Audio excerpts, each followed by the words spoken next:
Hello guys, welcome back to Vamshi TV tech. IPhone lovers, ఈ video మీకోసమే. IPhone అంతరించబోతుందా? అదేంది ఐఫోన్ అంతరించడం ఏంటి?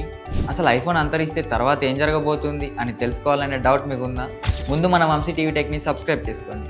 ఏఐ ఆధారిత టెక్నాలజీలు చివరికి స్మార్ట్ ఫోన్ల స్థానాన్ని భర్తీ చేయగలవని, వినియోగదారుల వ్యక్తిగత పరికరాలతో సంభాషించేలా ఈ సాంకేతికాలు కీలక మార్పులు తెస్తాయని Apple services senior vice president Eddy Cue తెలిపారు.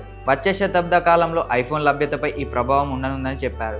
ఇటీవల యాంటీ ట్రస్ట్ ట్రయల్ సందర్భంగా ఆయన ఈ వ్యాఖ్యలు చేశారు. ఐపాడ్లు ఒకప్పుడు మ్యూజిక్లో విప్లవాత్మక మార్పులు తీసుకొచ్చింది.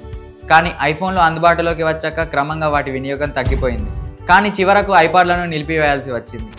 ప్రస్తుతం స్మార్ట్ వాచ్లు, నెక్స్ట్ జనరేషన్ ఎయిర్పాడ్లు, స్మార్ట్ గ్లాసెస్ వంటి ఏఐ ఆధారిత ప్రత్యామ్నాయాలు మనం కమ్యూనికేట్ చేసే సమాచారాన్ని యాక్సెస్ చేసే విధానం మారుతోంది.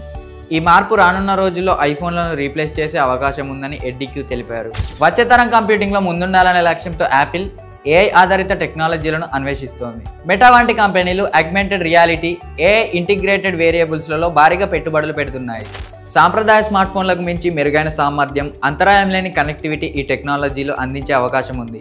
Voice controlled assistance, real time contextual awareness, adaptive AI ఆధారిత ఇంటర్ఫేస్ వంటి ఆవిష్కరణలు వచ్చే రోజుల్లో ప్రామాణికంగా మారవచ్చు అని క్యూ అన్నారు. ఐఫోన్ యాపిల్కు భారీగా ఆదాయాన్ని సమకూరుస్తున్నప్పటికీ భవిష్యత్తులో కంపెనీ దీనికి ప్రత్యామ్నాయాన్ని సృష్టించేందుకు సిద్ధమవుతోంది. Artificial intelligence, AR, smart device ఎకోసిస్టంలో యాపిల్ సాధించిన పురోగతితో కంపెనీ వ్యూహాత్మకంగా తదుపరి తరం కంప్యూటింగ్లో ముందంజలో ఉంది అని క్యూ చెప్పారు. సో మరిన్ని ఇంట్రెస్టింగ్ అప్డేట్స్ కోసం చూస్తూనే ఉండండి మన వంశీ టీవీ టెక్.